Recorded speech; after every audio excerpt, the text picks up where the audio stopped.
आदाब नाजरीन, खुशामदीद। आपका बहुत बहुत शुक्रिया इस प्रोग्राम में हमारे साथ जुड़ने के लिए। प्रोग्राम सलाम जी के लेकर मैं आपका मेज़बान गौहर कुछ आपकी खिदमत में हाजिर, और आज इस प्रोग्राम में मेरे साथ देने आ रहे हैं एग्जीक्यूटिव एडिटर इशफाक गौहर। तो नाजरीन, आप हमारे साथ 10 बजे तक बराह रास्त आप जुड़ सकते हैं, और मशरक़ी वस्ता के अंदर क्या कुछ ताज़ा सूरत हाल है उस हवाले से हम आपको आगाह करेंगे।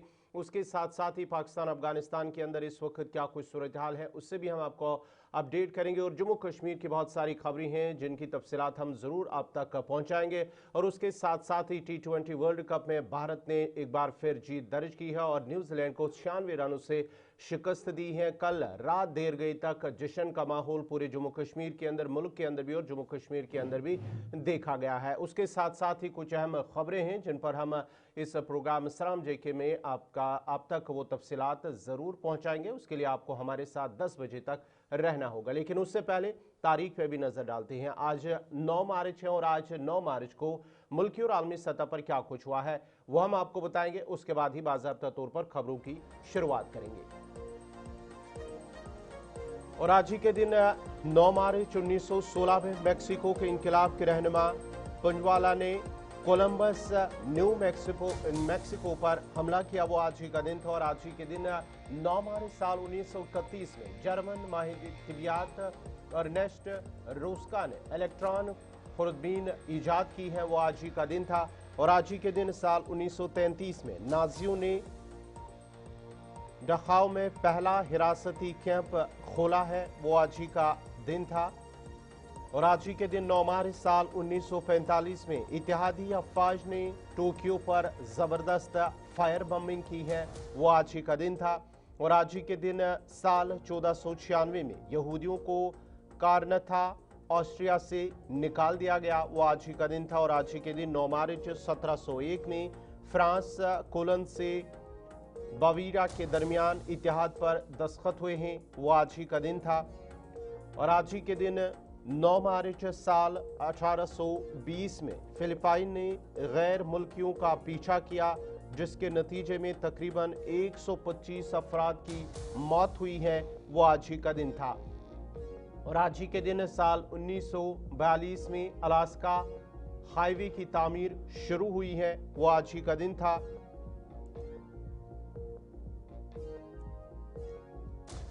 और आज ही के दिन 9 मार्च साल 1959 में पहला मशहूर रडार राब्ता यानी कि वीनस के साथ ज़हरा के साथ बनाया गया था, वो आज ही का दिन था। और साल 1959 और आज ही के दिन साल 1989 यानी कि 9 मार्च 1989 में अमेरिका ने नेवाडा टेस्ट साइट पर एटमी तजुर्बा किया, वो आज ही का दिन था। और आज ही के दिन 9 मार्च साल 2013 में काबुल अफगानिस्तान में 2 खुदकुश बम धमाकों में तकरीबन 19 अफराद जाँ बहक हुए, वो आज ही का दिन था और साल था 2013। तो नाजरीन, ये थी तारीख में आज के दिन के हवाले से। आज मुल्की और आलमी सतह पर क्या कुछ हुआ है वो हमने आपको बताया है। अब बाज़ाब्ता तौर पर खबरों की शुरुआत करेंगे, और खबरों की शुरुआत में सबसे पहले हम बात करेंगे क्रिकेट के हवाले से। जी नाजरीन, T20 वर्ल्ड कप जिसका कल मैच फाइनल खेला गया है भारत और न्यूजीलैंड के दरमियान, उस हवाले से आप तक डिटेल्स भी पहुंचाएंगे। और उसके साथ साथ ही जो पूरे मुल्क के अंदर जश्न मनाया गया है, और कल भारत की जानिब से जब उन्होंने मैच की शुरुआत की है, पहले न्यूजीलैंड ने टॉस जीता और भारत को खेलने की दावत दी है, और भारत ने पहले से ही धुआंधार बैटिंग का मुजाहरा किया। अभिषेक शर्मा, उसके साथ साथ ही संजू सैमसन और पूरी टीम ने तकरीबन 255 रन्स बनाए हैं और 256 रन्स का हदफ न्यूजीलैंड को दिया है। अगर हम भारत के बल्लेबाजी की बात करेंगे, पहली पारी की बात करेंगे, तो संजू सैमसन ने 89 रन्स बनाए हैं 46 गेंदों पर, जिनमें 5 चौके 8 छक्के शामिल थे। अभिषेक शर्मा ने 18 गेंदों पर ही 50 रन बनाए हैं, तेज तरीन 50, और 21 बॉलों में 52 रन बनाकर वो शिकार हुए हैं। उसके साथ साथ ही ईशान किशन ने 54 रन बनाए हैं 25 गेंदों पर। हार्दिक पांड्या ने गेंदों पर 18 रन बनाए, तो कुल मिलाकर 255 रन बनाए हैं अपने 20 ओवर्स में और न्यूजीलैंड को 256 रन का हदफ दिया है। और जब न्यूजीलैंड की भी टीम बैटिंग करने आई है तो पहले से ही वो लड़खड़ाती नजर आई है। न टिम सीफूड न फिन एलन, जिन्होंने लास्ट मैच में तकरीबन सेंचुरी बनाई थी, फास्टेस्ट सेंचुरी बनाई थी, लेकिन कल वो फाइनल में न टिक सके। लेकिन टिम सीफूड ने 52 रन बनाए हैं 26 गेंदों पर, और उसके साथ साथ ही दीगर जितने भी खिलाड़ी हैं उन्होंने कुछ ज़्यादा खास नहीं किया है। लेकिन जो कैप्टन मिचेल सेंटनर है उन्होंने 43 रन स्कोर किए हैं। और उसके साथ साथ ही अगर हम बॉलिंग की बात करेंगे भारत की बॉलिंग का, तो जसप्रीत बुमराह की ज़बरदस्त बॉलिंग, जिन्होंने 4 ओवर्स में 15 रन दिए हैं और 4 विकेट्स हासिल किए हैं। उसके साथ साथ ही अक्षर पटेल की जानिब से भी ज़बरदस्त बॉलिंग हुई है, 3 ओवर्स में 27 रन और 3 विकेट उन्होंने लिए हैं। जबकि वरुण चक्रवर्ती, अभिषेक शर्मा और हार्दिक पांड्या ने एक एक विकेट हासिल की है। यूं हम कह सकते हैं कि भारत की जानिब से अच्छा खेल का मुजाहरा किया गया है और 96 रन से न्यूजीलैंड को फाइनल में शिकस्त दी है। जीत के फौरन बाद पूरे मुल्क के अंदर जश्न का समा देखने को मिला है। मुल्क की मुख्तलिफ रियासतों के साथ साथ जम्मू कश्मीर के मुतअद्दिद इलाकों के अंदर जश्न की तस्वीरें सामने आई, जहां पर आतिशबाजी की गई और टीम इंडिया के हक में नारेबाजी हुई है। तस्वीरें जरा चलाइएगा जम्मू कश्मीर की भी। इस बीच वजीर आजम ने टीम इंडिया को मुबारकबाद दी है। कल वजीर दाखिला गुजरात के अंदर मौजूद रहे, खुद इस मैच को पूरा देखा और मैच को देखने के फौरन बाद वो भी उस जश्न का हिस्सा बने हैं। इधर आज भी मुख्तलिफ मकामात पर इतलात और खबरें ये हैं कि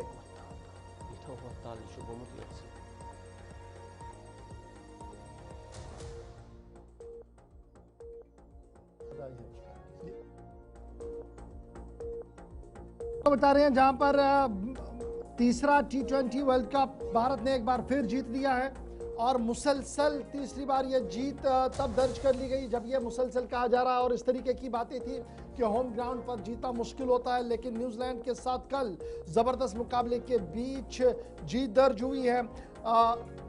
जम्मू कश्मीर के लेफ्टिनेंट गवर्नर मनोज सिन्हा, वज़ीर आला उमर अब्दुल्ला और दीगर लीडरों ने भी टीम इंडिया की जीत पर उन्हें मुबारकबाद पेश की है। तो बड़ी खबर कि मुल्क के मुख्तलिफ रियासतों के साथ साथ जम्मू कश्मीर के मुख्तलिफ इलाकों के अंदर कल रात देर गए जश्न का समा था, आतिशबाजी की गई और टीम इंडिया की जीत को सेलिब्रेट किया गया। एक अहम और बड़ी खबर जो रात देर गए सामने आई थी, लेकिन अभी भी इसका असर सुबह सुबह भी देखने को मिला। इधर आज भी कुछ मकामात पर खुसूसी तौर पर तकरीबात का एहतमाम किया जाएगा, जहां पर इस सेलिब्रेशन को सेलिब्रेट किया जाएगा। आगे बढ़ते हैं जी।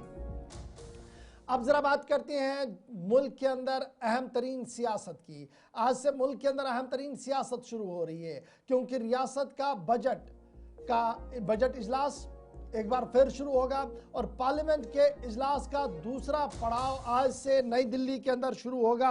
और ये बजट इजलास इंतहाई अहम है, हंगामा खेज होने की उम्मीद लगाई जा रही है।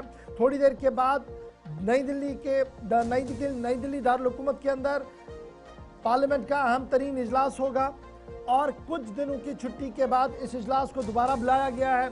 बजट सेशन का दूसरा पड़ाव ये है और इस पड़ाव के अंदर सबसे अहम और मुश्किल तरीन वक्त वो है कि स्पीकर के खिलाफ अदम एतमाद की तहरीक पेश की जाएगी। और जब ये अदम एतमाद की तहरीक वाला मामला है तो मेंबरान पार्लियामेंट जितने भी भारतीय जनता पार्टी के हैं, भारतीय जनता पार्टी के साथ जमातों के साथ मुंसलिक यानी हुकूमती इदारों के अरकान हैं, उन्हें ऐवान के अंदर मौजूद रहने के लिए कहा गया है। ओम बिरला स्पीकर रहेंगे नहीं रहेंगे, ये एक बड़ा फैसला होना है, क्योंकि आज से जब इजलास शुरू होगा तो ओम बिरला के हवाले से ये इतलात आ रही है कि उन्होंने खुद स्पीकर के ओहदे पर आज रहना मुलतवी कर दिया है। वो पार्लियामेंट सीट पर सीधे बैठेंगे और उनकी जगह पर दीगर जो चेयरमैन तैनात किए गए हैं वो प्रोसीडिंग्स को आगे चलाएंगे।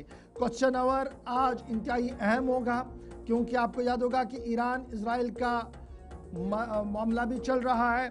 इस बीच एनडीए हुकूमत की तरफ से जो अहम तरीन बातें हैं, जहां स्पीकर की मोशन को नाकाम करना एक बड़ा मामला ये है, वहीं पर किरण रिजिजू के मुताबिक इन आने वाले 3 से 5 दिनों के दरमियान इंतहाई अहम और बड़े मसवदे कानून तहरीर जो किए गए उन्हें ऐवान के सामने रखा जाएगा।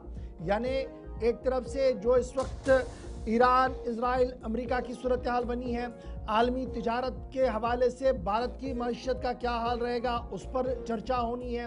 फिर उसके साथ साथ जो मुल्की सियासत, स्पीकर से लेकर दीगर मामलात है उन पर गुफ्तगू होनी है। लेकिन बड़ी नज़र ये है कि वन नेशन वन इलेक्शन से लेकर कई अहम तरमीमें ऐवान के अंदर रखने की बात भी रखी गई है। अगरचे अभी इस बारे में कोई भी तफसीलात सामने नहीं रखी गई है, ताहम आज से शुरू होने वाले बजट इजलास के अंदर कई अहम मसवदे कानून रखे जाएंगे जिन पर बहस भी होगी। लेकिन तमाम नजरें स्पीकर के उस करारदाद पर जहां पर अदम एतमाद की तहरीक स्पीकर के खिलाफ पेश पहले ही कर दी गई है। तो आज का दिन इंतहाई अहम, और आज से पार्लियामेंट का दूसरा पड़ाव शुरू होगा बजट इजलास का, और हम आपको पल पल का अपडेट न सिर्फ सोशल मीडिया पर करेंगे बल्कि टीवी चैनल पर भी आपको पल पल का अपडेट वहां पर करेंगे।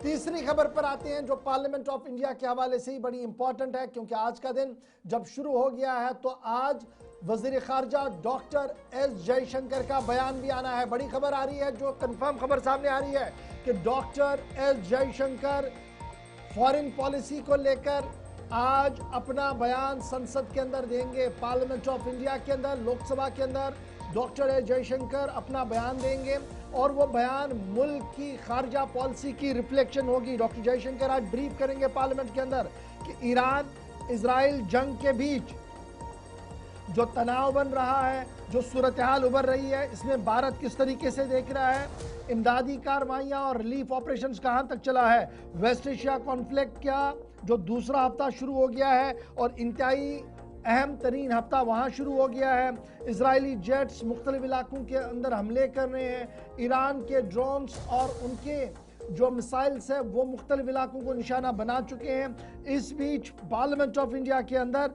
डॉक्टर जयशंकर आज अपनी बात रखेंगे।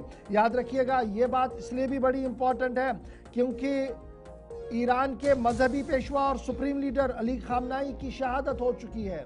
पार्लियामेंट के अंदर आज अली खामनाई का जिक्र कैसे किया जाएगा ये भी एक बहुत बड़ी रिफ्लेक्शन होगी। पहले ही भारत ने साफ कर दिया कि जिस तरीके से इजराइल है उसी तरीके के दोस्ताना ताल्लुकात ईरान से भी है, और ईरान और भारत के ताल्लुकात पर क्या कुछ आगे होगा, आज की इस बातचीत और आज के इस बयान से बहुत सारी चीज़ें जो है वो क्लियर होंगी। और स्पेशली जो लोग गल्फ के मुख्तलिफ रियासतों के अंदर कतर, ओमान और दीगर जगहों पर फंसे हुए हैं उनकी वापसी, और ईरान के अंदर जो लोग फंसे हैं उनकी वापसी के हवाले से क्या कुछ किया जाएगा। उम्मीद है कि आज doctor S Jaishankar parliament of India के अंदर जब बात रखेंगे तो इन तमाम मुद्दों पर गुफ्तगू करेंगे। इस बीच हिज़्ब इख्तिलाफ ने आज सरकार को घेरने का पूरा मन बना लिया है और वक्फे सवालात शुरू होने से पहले ही हंगामे के आसार नुमायां हो रहे हैं। कांग्रेस की तरफ से कई लीडरों ने आज वक्फे सवालात को ख़त्म करके सीधे मुद्दे की बात पर आने की बात कही है, और मुद्दा मशरिकी वुस्ता से लेकर वो तमाम मामलात हैं जो दुनिया भर के सामने इस वक्त है। तो ये एक अहम और बड़ी बात कि आज से हंगामा खेज इजलास बजट का शुरू होने वाला है, दूसरा पड़ाव, और थोड़ी देर में स्पीकर के हवाले से अपने इत्मीनान की तहरीक, और उसके बाद आज इतलात और खबर ये कि डॉक्टर एस जयशंकर भी ऐवान के अंदर खड़े होंगे और भारत की खारजा पॉलिसी के हवाले से अपनी बात रखेंगे। चलिए जनाब, इसके बाद बढ़ते हैं जी आगे। बात जब जम्मू कश्मीर की भी एक अहम बड़ी खबर से आपको रूबरू करवाते हैं, और अहम बड़ी खबर इस वक्त किश्तवाड़ से सामने आ रही है, जहां पर इत्तलात और खबरों के मुताबिक किश्तवाड़ के अंदर आग की होलनाक वारदात रोनुमा हुई है, और इस आग की होलनाक वारदात रोनुमा हुई है इसमें अभी तक किसी जानी नुकसान की कोई इत्तला नहीं है। तस्वीरें भी जरा फटाफट से चलाइए। जी नाजरीन, बात हम किश्तवाड़ की कर रहे हैं तो किश्तवाड़ के अंदर NHPC दफ्तर में एक इमारत में जो है वो आग नमूदार हुई है, और आग इतनी तेज थी कि पूरी इमारत जलकर खाकिस्तर हुई है। लेकिन फायर सर्विस अमला और मकामी लोग और मुलाजमीन जो है उन्होंने अगरचे आग पर काबू पाने की कोशिश की और आग को मजीद फैलने से रोका है, लेकिन उससे पहले काफ़ी ज़्यादा नुकसान हुआ है। ये NHPC जो कॉलोनी है वहाँ पर NHPC कॉलोनी जो HR ऑफिस है किश्तवाड़ का, वहां पर ये आग नमूदार हुई। रात के दौरान ही आग लगी है, जिसकी वजह से इमारत को पूरी तरह से नुकसान पहुंचा है, काफ़ी ज़्यादा नुकसान पहुंचा है। लेकिन आग को मज़ीद फैलने से रोका गया है। बरवक्त कार्रवाई करते हुए फायर सर्विस अमला और जो मुलाजमीन हैं और साथ ही साथ जो मकामी लोग हैं, उन्होंने कोशिश की है और इस आग को कंट्रोल कर लिया, अंडर कंट्रोल कर लिया और मज़ीद फैलने से इसे रोक लिया है। उसके साथ साथ ही ये अभी जो नुकसान कितना हुआ है इसका भी तखमीना लगाना बाकी है। क्या कोई रिकॉर्ड इस इमारत के अंदर मौजूद था, इस हवाले से उससे क्या फिलहाल जो बात आ रही है वो यही आ रही है कि जनाब HR डिपार्टमेंट जो इस इदारे का था, NHPC का जो HR डिपार्टमेंट था, ये किश्तवाड़ कॉलोनी के अंदर था। वहीं उसी बिल्डिंग से ये आग लगी है, जिसको आनन फानन में काबू करने की कोशिश की गई। फायर एंड इमरजेंसी डिपार्टमेंट का अमला हो, रेड क्रॉस की टीम हो, SHO किश्तवाड़ ने, CISF के जवानों ने मौके पर आकर इस आग को मज़ीद फैलने से रोका है। बड़ी खबर जो किश्तवाड़ से इस वक्त सामने आ रही है वो यही है कि आग की होलनाक वारदात हुई है और इस आग की होलनाक वारदात में अगरचे अभी तक किसी जानी नुकसान की कोई इत्तला मौसूल नहीं हुई है, ताहम काफ़ी ज़्यादा नुकसान जो बिल्डिंग को हो चुका है। इस ज़िमन में इतलाते मोहम्मद अब्बास हमारे साथ है। अब्बास ज़रा अपडेट कीजिएगा, ये जो खबर आ रही है कि NHPC का HR department, human resource department के अंदर आग लगी है, क्या कुछ डिटेल्स आपके पास है? चूँकि अब काफ़ी वक्त रात देर गए से अभी तक गुजर चुका है, क्या सरकारी तौर पर कोई वजाहत आई है कि कितनी बिल्डिंगें खाकिस्तर हुई और कैसे आग लगी? जी सर, ये सुबह सुकून की बात है कि जो सुबह कोई 4:30 बजे के करीब ये आग लगी है HR बिल्डिंग के अंदर, और इसमें 6 से 7 रूम थे और एक बड़ा हॉल था। और ये पूरी की पूरी बिल्डिंग जो है, पूरी की पूरी बिल्डिंग डैमेज हो चुकी है और इसके अंदर जितना भी सामान था वो जल के राख हो चुका है। अभी जो इसमें आग लगने की जो वजह है वो अभी तक पता नहीं चल सकी है। हमने बात करने की कोशिश की है फायर डिपार्टमेंट से भी, फायर एंड इमरजेंसी डिपार्टमेंट से भी, और जो वहाँ पे NHPC के जो लोग हैं उनसे भी बात की है, तो उन्होंने बोला कि अभी तक ये नहीं पता चला कि हो सकता है ये शॉर्ट सर्किट से लगी हो। तो किसी जानी नुकसान की कोई इत्तला, कोई जख्मी होने की इत्तला अभी तक नहीं? उस वक्त ऑफिस जो था वो बंद था, सुबह का ये वाकया है, तो उस वक्त ऑफिस में कोई नहीं था, इसलिए जानी नुकसान की तो नहीं है, लेकिन जो प्रॉपर्टी है वो पूरी तरह से डैमेज हो चुकी है। बहुत बहुत शुक्रिया। मोहम्मद अब्बास किश्तवाड़ से हमें अपडेट कर रहे थे कि आग की होलनाक वारदात NHPC के HR डिपार्टमेंट के अंदर लगी है। सुबह 4:30 बजे के आसपास आग रोनुमा हुई, जिसके बाद fire and emergency, police, CISF और मकामी आबादी ने इस आग को मज़ीद फैलने से रोका है। ताहम तहकीकात अब आगे होगी कि आग लगी कैसे, क्योंकि आग के शोले खुद बयान कर रहे हैं कि किस तरीके से भयानक आग आनन फानन में आसपास की बिल्डिंगों को भी अपनी लपेट में ले चुकी हैं। तस्वीरें किश्तवाड़ से आपके सामने हैं जी। HR बिल्डिंग NHPC का आग की होलनाक वारदात में नुकसान हुआ है, डिटेल्स आपके सामने। लेकिन आते हैं जी अपनी एक और अहम और बड़ी खबर की ओर। एक और खबर वादी कश्मीर से, जहां पर पिछले कई दिनों से स्कूल बंद थे। इमाम खमनई की हिलाकत के बाद इंतज़ामिया ने एहतियातन स्कूल, कॉलेज और यूनिवर्सिटियों को बंद रखने का फैसला लिया था, लेकिन हालात मामूल पर आने के साथ ही आज से दोबारा से दरसी निज़ाम पूरे इलाकों के अंदर शुरू हो, सब तमाम खित्ते के अंदर शुरू होगा। वादी कश्मीर की बात करें तो वादी कश्मीर के अंदर आज से सभी तालीमी इदारे उनमें कामकाज बहाल होगा दोबारा से। अगरचे सरमाई तातीलात के बाद 1 मार्च को दोबारा स्कूल खुलने थे, तालीमी इदारे खुलने थे, लेकिन ईरान के सुप्रीम लीडर आयतुल्लाह अली खामनाई की शहादत के बाद जिस तरह से एहतजाजी मुजाहरे वादी कश्मीर के अंदर हुए हैं, इंतजामिया की जानिब से, वज़ीर तालीम की जानिब से एहतियाती तौर पर स्कूलों को बंद करने के अहकाम जारी कर दिए गए थे। और हालात बेहतर होने के बाद अब बाज़ाब्ता तौर पर आज से दोबारा वादी कश्मीर के अंदर स्कूलों, कॉलेजों में जो तदरीसी अमल है और साथ ही साथ जो कामकाज है वो दोबारा से बहाल होगा।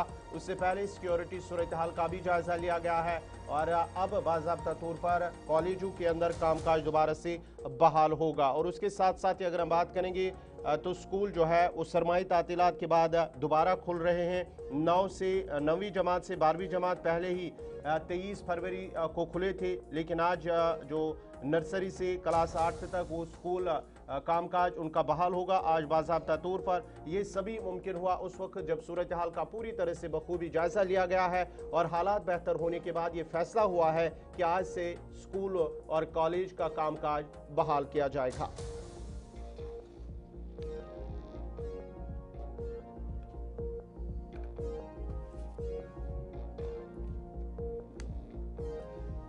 चलिए जनाब, इसके बाद जहां आज से स्कूल और कॉलेज के अंदर दरसी निज़ाम बहाल होगा और रात देर गए, वज़ीर तालीम ने बाज़ाब्ता तौर पर इस बात की इत्तला दी। उम्मीद है कि निज़ाम तालीम वापस पटरी पर लौट कर दोबारा से बेहतरी की ओर चले। लेकिन ज़रा आगे बढ़ते हैं और बात उस मुश्किल की करते हैं जो उन तलबा के लिए आई थी जब इंटरनेट पर ब्रेक लगी थी वादी कश्मीर के अंदर। 5G से 2G तक आया था, जिसकी वजह से NET इम्तिहानात में शामिल होने वाले तलबा को काफ़ी मुश्किलात से दो चार होना पड़ रहा था। जिसके बाद वज़ीर तालीम मोहतरमा सकीना यत्तू साहिबा ने यह मामला मरकज़ी वजारत के साथ उठाया है और इब्तिदाई रिपोर्ट्स के मुताबिक उसके मौसर नतीजे सामने आए हैं। NET अंडर ग्रेजुएट 2026 की जो दरख्वास्तें हैं, इनकी डेट अब एक्सटेंड कर दी गई है। डेडलाइन जो है वो एक्सटेंड कर दी गई है 11 मार्च तक। NET अंडर ग्रेजुएट 2026 की जो दरख्वास्तें हैं 11 मार्च तक अब वो जमा की जा सकती है। नेशनल टेस्टिंग एजेंसी ने बाज़ाब्ता तौर पर तलबा को इजाज़त दे दी है कि वो अपने फॉर्म्स को सबमिट कर सकती है। अब बड़ी और रात भरी खबर उन तलबा के लिए जो NET इम्तिहानात में शामिल होना चाहते थे, लेकिन मुसलसल इंटरनेट की अदम दस्तयाबी की वजह से वो नहीं कर पा रहे थे। और उसके बाद वज़ीर तालीम ने मरकज़ी वजारत के साथ ये मामला उठाया है और इब्तिदाई खबरों के मुताबिक अब NET इम्तिहानात के दाखिला पर्चा 11 मार्च तक जमा किया जा सकता है। NET ने बाज़ाब्ता तौर पर रात देर गए नोटिफिकेशन जो है वो जारी कर दी है। इस बीच 11 मार्च 11:50 तक आप अपनी फीस जमा कर सकते हैं। पेमेंट फीस करने के लिए आखिरी डेट जो है वो 11 मार्च है, लेकिन वक्त 10 मिनट कम 12 दिया गया है। तब तक आप अपनी पैसे जो है वो जमा कर सकते हैं। इंटरनेट की वजह से सूबा कश्मीर के अंदर बच्चों ने फॉर्म जमा करने से दूर रहे थे, वो नहीं कर पा रहे थे। लेकिन अब इतलात और ख़बर ये आ रही है कि धर्मेंद्र प्रधान के साथ यह मामला जब उठाया गया, मरकज़ी वजारत के साथ यह मामला जब उठाया गया, तो उसके बाद अब ये एक्सटेंशन मिला है और 11 मार्च तक ये फैसला लेने के लिए का ये बात जो है वो कही गई है कि आज 9 मार्च है, 10 और 11 2 दिन आपके पास है, आप फॉर्म जमा कर सकते हैं। मरकज़ी रियासती वज़ीर तालीम सकीना यत्तू ने बाज़ाब्ता तौर पर धर्मेंद्र प्रधान से ये दरख्वास्त की थी कि जम्मू कश्मीर के अंदर OTP, यानी जब फॉर्म आप सबमिट करते हैं तो OTP आता है, वो OTP नहीं आ रहे हैं। 2G चल रहा है, हालात जिस तरीके के बने होते हैं। उस बीच बड़ी बात ये कि अब बाज़ाब्ता तौर पर इसमें एक्सटेंड कर दिया गया है और 11 मार्च तक आप अपने फॉर्म्स जमा कर सकते हैं। तो नाजरीन, ये थी ये नीट हवाले से जो अब इसमें एक्सटेंड कर दिया गया है, तौसीक कर दी गई है। 11 मार्च तक वो बच्चे अब फीस जमा कर सकते हैं और ऑनलाइन फॉर्म जमा कर सकते हैं। लेकिन यहाँ पर रुकते एक छोटे से तिजारती वक्फे के लिए, वक्फे के फ़ौरन बाद हाजिर होंगे तो बात आपको राजौरी की करते हैं, क्योंकि वहाँ पर जो जेल सिक्योरिटी है उसमें सख्ती कर दी गई है, यानी कि बढ़ा दी गई है। और उसके साथ साथ ही जम्मू कश्मीर की कुछ खबरें और उसके बाद ही रुख करेंगे मशरिक़ वुस्ता का। लेकिन यहाँ पर छोटा सा तिजारती वक्फा।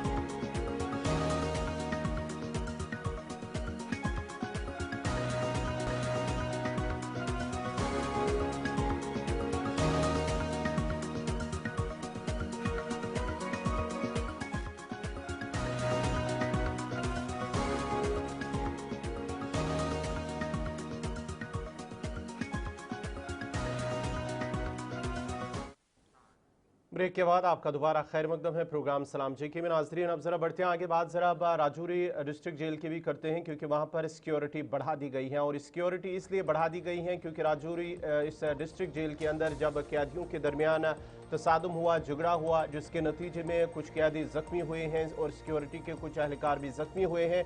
उसके बाद ही वहाँ पर ये सिक्योरिटी बढ़ा दी गई है।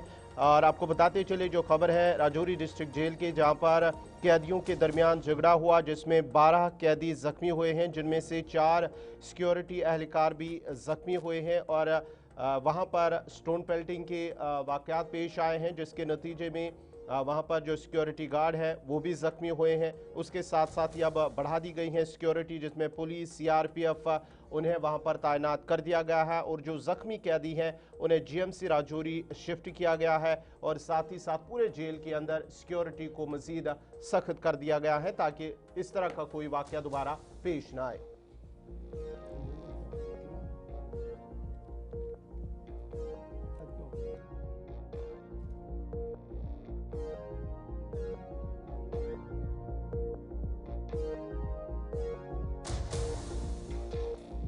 बताते चले कि इस जेल में जो कि डांगरी इलाके के अंदर वाक़या है राजौरी के, वहां पर एक आर्ग्यूमेंट हुआ है। दो प्रिजनर जो कैदी हैं उनके दरमियान हुआ था कश्मीर वैली और दूसरा जो है राजौरी से, उनके दरमियान जो तलब कलामी हुई थी उसके बाद ही ये झगड़े में शक्ल इख्तियार कर गया और उसके साथ साथ ही ये जो दीगर कैदी हैं उन तक ये फैल गया और उसके बाद ये झगड़ा इख्तियार कर गया, जिसके बाद ये स्टोन पेल्टिंग हुई है जिसके नतीजे में ये 12 अफराद जख्मी हुए हैं। उसके साथ साथ ही जब इन दो कैदियों के दरमियान झगड़ा हुआ तो उसके साथ साथ दीगर जो कैदी है वो भी इसमें कूद पड़े हैं, जिसके नतीजे में एक बड़ा झगड़ा शक्ल इख्तियार कर गया और 12 कैदी जख्मी हुए थे।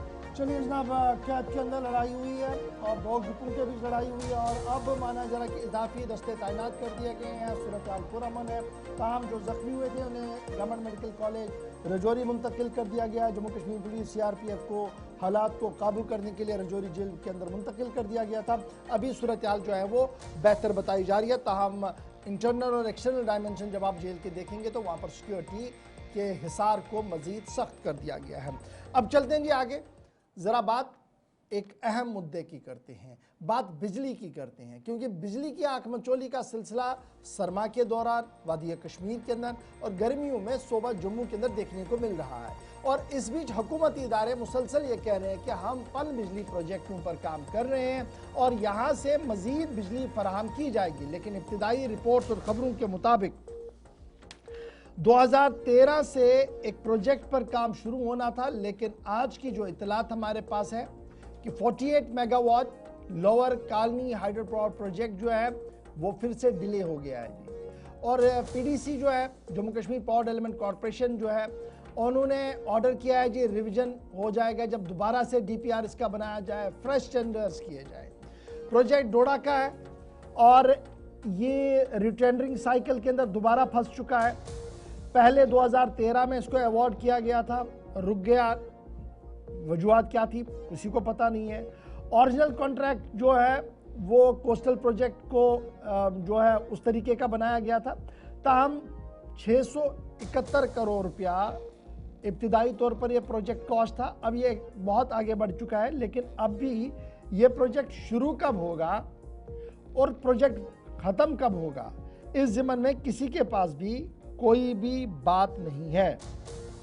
पहले यह कहा जा रहा था कि इस प्रोजेक्ट को सन 2022-23 में मुकम्मल किया जाएगा, उसके बाद यह था कि इसको मज़ीद आगे बढ़ाया जाएगा। लेकिन फ़िलहाल इतला तो यह है कि अब टेंडरिंग प्रोसेस ही जब नहीं निकल रही है तो सूरत हाल ये ज़रा मज़ीद इसको समझते हैं कि आखिर क्या वजह है कि सूरत हाल इस तरीके की बनी है। इमरान नाइको हमारे साथ है। इमरान, जब हम बिजली के पैदावार की बात करते हैं और स्पेशली जम्मू कश्मीर के जाविये से देखते हैं तो सूरत हाल इंतहाई सख्त है। हमारे पास सिर्फ पन बिजली प्रोजेक्ट है जिसको हम हाथ में ले सकते हैं और छोटे छोटे प्रोजेक्ट्स को लेकर हम आगे बढ़ सकते हैं। दूसरा हमारे पास विंड है और तीसरा सोलर है। ना हम विंड एनर्जी को पूरी तरह से ले पा रहे हैं, न सोलर एनर्जी पर काम कर पा रहे हैं, और जो सबसे बड़ा पोटेंशियल हमारे पास है पानी का, इसको भी सही तरीके से यूटिलाइजेशन नहीं है। और दफ्तरी तवालत इतनी तवील कि सन 2013-14 में जो ख्वाब देखा गया था वो भी कागजात में ही है, वो ज़मीन पर आएगा कब और राहत कब मिलेगी, कोई किसी के पास कोई जवाब नहीं है।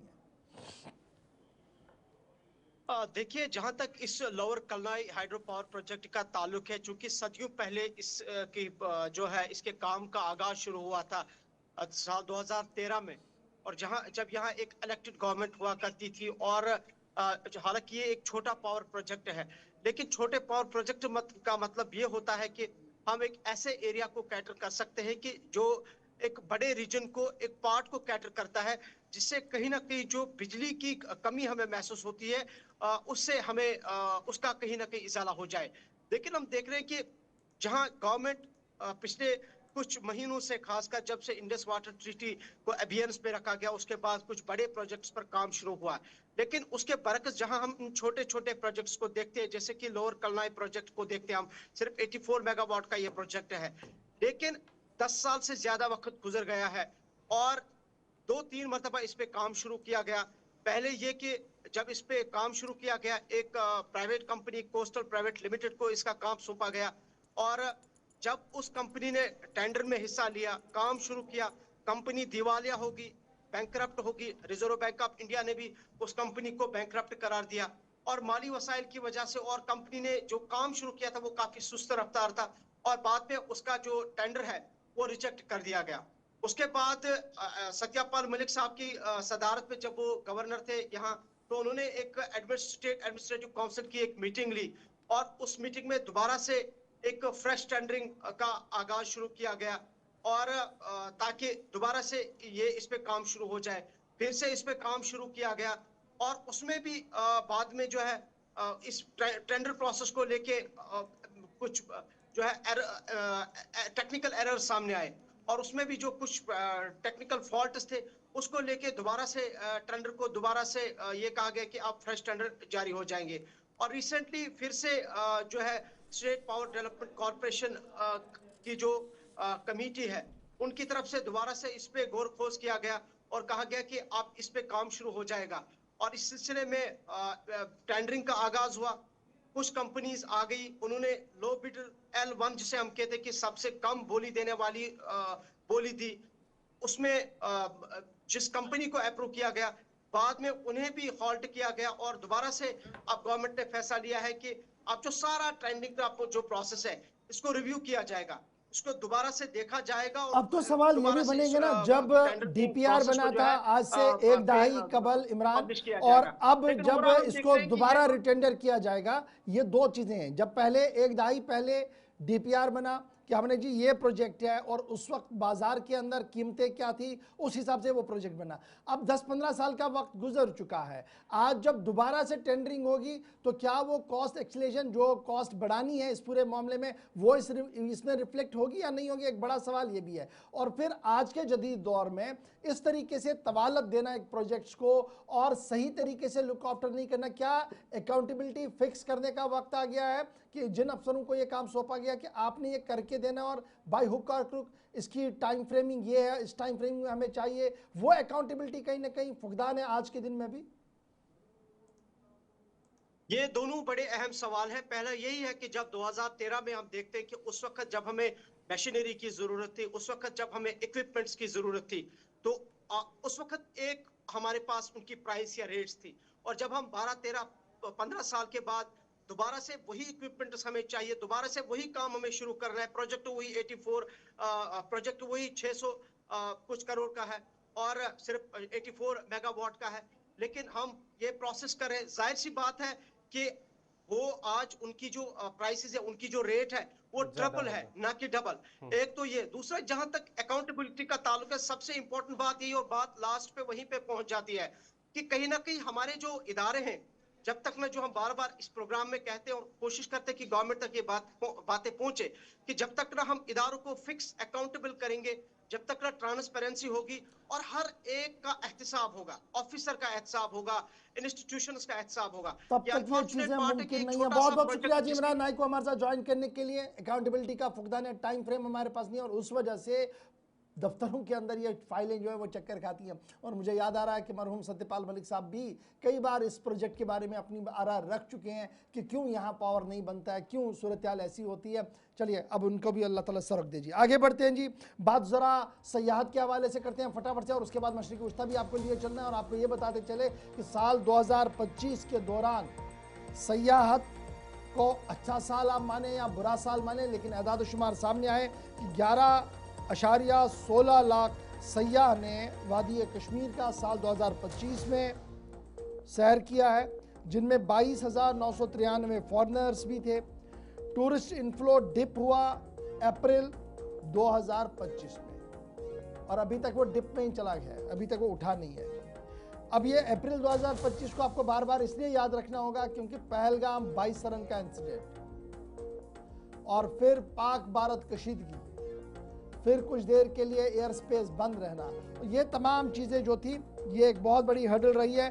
और फिल वक्त अगर आप देखेंगे ये जो टूरिज्म सेक्टर है ये जम्मू कश्मीर का 7%, जो जम्मू कश्मीर जीडीपी है उसका 7% है ये आज के दिन में। 5 लाख के करीब लोग डायरेक्टली इन्वॉल्व है इसके साथ। इतनी बड़ी सन्नत है कि मोर देन 5 लाख पर्सन जो है वो डायरेक्टली टूरिज्म के साथ है, जिनका रोज़मर्रा का काम टूरिज्म है। अगर शाम को घर में कुछ पकाना है तो टूरिज्म में कुछ पैसा मिला, टूरिज्म सेक्टर के साथ काम करके उन्हें जो पैसा मिलेगा वो घर में चूल्हा चला सकते हैं। और इतलात और ख़बर ये भी है कि इकोनॉमिक सर्वे रिपोर्ट जिसे बजट से पहले नई दिल्ली के अंदर पेश भी किया गया था, उसमें भी कई खदशात का इजहार किया गया। सीधे श्रीनगर चलेंगे, सईद इरफान फाजिल हमारे साथ है। सईद, अप्रैल 2025 बाईसरन का इंसिडेंट कोई भूल नहीं सकता है, बेगुनाहों का कत्लेआम हुआ कोई भूल नहीं सकता है। पाक भारत कशीदगी के बाद सूरत हाल मामूल पर लाने की हर मुमकिन कोशिश की गई। क्या आज के दिन में जब back to back lieutenant governor, इंतज़ामिया, जम्मू कश्मीर हुकूमत ये फैसले कर रही है कि जो रुकी पड़ी सयाहती मकामात थे, जो ब्लैकआउट सयाहती मकामात थे, उनसे वो पाबंदियां हटा दी गई हैं, वापस आने के लिए इजाज़त दी जा रही है, और फिर जो और सयाहती मकाम है वहाँ की ओर सयाह जाएँ, इस ज़िमन में हुकूमती इदारे काम करें। लेकिन बड़ा सवाल ये कि उमर अब्दुल्ला की पूरे मुल्क के अंदर सयाहत करना, जाना और जम्मू कश्मीर के हवाले से लोगों को मुतमईन करना कि आप आए यहाँ पर, क्या कोई फ़र्क आपको नज़र आ रही है? क्योंकि जब 5 लाख डायरेक्ट लोगों की हम बात करें और अगर गैर सरकारी तौर पर मैं आदाद शुमार देखूँ तो 25 से 30 लाख लोग डायरेक्टली इनडायरेक्टली इसके साथ जुड़े हुए हैं। इतने जब लाखों लोगों के रोज़गार का मामला हो तो क्या कोई राहत आज के दिन में कहीं पर नज़र आ रही है? क्योंकि थोड़ी बहुत राहत हमने दिसंबर जनवरी में देखी थी जब हल्की सी बर्फबारी हुई थी, लेकिन उसके बाद फिर खबर आई कि फिर से सूरत हाल वैसी है कि सयाहों का बहुत कम रश जम्मू कश्मीर की ओर है। बहुत बहुत शुक्रिया गौर साहब। जहां तक टूरिज्म को लेकर मैं बात करना चाहूंगा, साल 2022 को अगर मुझे याद है, एक लार्ज नंबर ऑफ फिगर जो है तकरीबन 25 लाख के करीब जो है जो डोमेस्टिक टूर एंड ट्रैवल से रिलेटेड जो सर्विसेज थी या ट्रैवलर्स थे, उन्होंने जम्मू कश्मीर अक्रॉस का रुख किया था। और एक लार्ज नंबर पर हमने देखा कि यहाँ होम स्टेज की बात हुई थी और यहाँ कई सारी चीजों को अडॉप्ट करने की बात हुई थी क्योंकि पांव रखने की जगह नहीं थी। उसके बाद हमने साल 2025 में जो स्टार्टिंग का फेज था, जनवरी से लेकर फरवरी और मार्च, जबकि वो स्नोफॉल का टाइम था, आप यकीन नहीं करेंगे एक लार्ज नंबर का टूरिस्ट, और उसके बाद बताया जा रहा था फिगर्स करोड़ों तक पहुंच चुका है। मगर उसके बाद अप्रैल का माह और अप्रैल के साथ साथ पहलगाम का वाक़ा, और पहलगाम के वाक़ा ने पूरे जम्मू कश्मीर में एंटायर 99% जो है टूरिज्म की बेल्ट की कमर तोड़ दी। और उसे रिवाइव करने के लिए प्रशासन, खासतौर पर UT government, Jammu Kashmir government entirely focused है, लगी हुई है कि दोबारा से बहाल हो जाए। एक साइड से आपने जीडीपी 7% को लेकर बात की, और इंटरनेशनल टूरिस्ट को लेकर जहां तक मैं बात कर रहा हूं, जब आपने देखा कि वॉर जो हुआ, या कह सकते हैं कि जो एयरलाइंस के मसले हुए, उससे भी एक सिक्योरिटी कंसर्न बड़ा देखने को मिला, खासतौर पर फॉरेन टूरिस्ट को। और जिस तरीके से पहलगाम का वाक़ा हुआ, वो भी एक सिक्योरिटी रीजन बन गया डोमेस्टिक टूरिस्ट को कश्मीर आने के लिए। और उस पैटर्न की सिचुएशन के साथ साथ हमने देखा हैंडीक्राफ्ट, टूरिज्म, जितने भी ट्रेड से रिलेटेड लोग हैं, उनका रोजगार काफी ज्यादा मुतासिर हुआ और अभी तक पूरी तरह से रिवाइव नहीं हो पा रहा है। नो डाउट कि हमने देखा कि हल्की फुल्की बर्फबारी जो पिछले बारी हुई, उसने थोड़ा सा रिवाइव जरूर कर दिया था 10-12%। मगर रिसेंटली जिस तरीके से मैंने अभी एक रिसर्च एक्टिविटी की है टूरिज्म को लेकर, कुछ होटलियर से बात की है, कुछ ट्रैवलर से बात की, उनका कहना है कि यकीन मानिए हमारे जहां 100 कमरे हैं वहां 4 या 5 कमरे मार्च के माह में लगे हैं। यानी इस वक्त की सिचुएशन बहुत खराब है। नो डाउट कि नए नए workshop, trade shows, tie conferences, या कह सकते हैं कि बड़े सारी एक्टिविटीज जो है जम्मू कश्मीर गवर्नमेंट कर रही है ताकि टूरिज्म को बाउंस बैक करे। मगर उसके लिए एक बड़ा सिक्योरिटी कंसर्न है, जो मुझे लगता है कि अभी तक टूरिस्ट को जिससे वो बाहर नहीं जा रहा है, उसको लगता है कि नो डाउट यहाँ कई सारी डेस्टिनेशन जो है उसे खोल दिया गया जिस पर कटगंदियां, पाबंदियां लगाई गई थी। मगर मैं अभी भी मानता हूं कि जब तक टूरिस्ट को ये ना लगे कि वो सेफ एंड साउंड है कश्मीर में, उसका कोई सिक्योरिटी रीजन नहीं है, तब तक मुझे नहीं लगता है कि टूरिस्ट जो है मुकम्मल तौर पर रुक करेगा। हाँ, टूरिस्ट आ रहे हैं जो खुशी का इजहार कर रहे हैं, हॉस्पिटैलिटी उनको अच्छी लग रही है, यहाँ का रोजगार भी उनको पसंद है, सब कुछ, मगर एक लार्ज नंबर पर टूरिस्ट बाउंस बैक। हाँ, अब एक बड़ी बात यह है कि ट्यूलिप शो अभी जो ट्यूलिप गार्डन का ट्यूलिप शो अप्रैल के माह में शुरू हो रहा है, उस पर सबकी नजरें है, उस पर सबने वर्कआउट किया है। अगर उस टाइम पे एक बाउंस बैक ट्रैक में टूरिस्ट सामने आता है लार्ज नंबर पर, तो वो अक्रॉस एक ग्लोब जाएगा मैसेज, जिससे टूरिज्म का जो फॉल है वो खत्म होगा। चलिए, बहुत बहुत बहुत शुक्रिया शुक्रिया इरफान फाजिल तफसीलात फराहम कर रहे थे सयाहत के हवाले से, क्योंकि वादी कश्मीर के अंदर जो सयाहत हैं 22 अप्रैल 2025 के दौरान जो वाक़या हुआ है, दहशतगर्दी हमला हुआ, उसकी वजह से इस सयाहों की आमद में बहुत ज़्यादा कमी वाक़या हुई है और अब उसे रिवाइव करने के लिए इंतज़ामी की जानिब से कोशिशें जारी हैं। बढ़ते आगे बात जहाँ वादी कश्मीर की हो रही हैं, तो वादी कश्मीर के हवाले से बड़ी और अहम खबर कि वादी कश्मीर के अंदर जो बारिशें हुई हैं बिल्कुल कम हुई है, यानी कि ना के बराबर हुई है फरवरी माह के दौरान।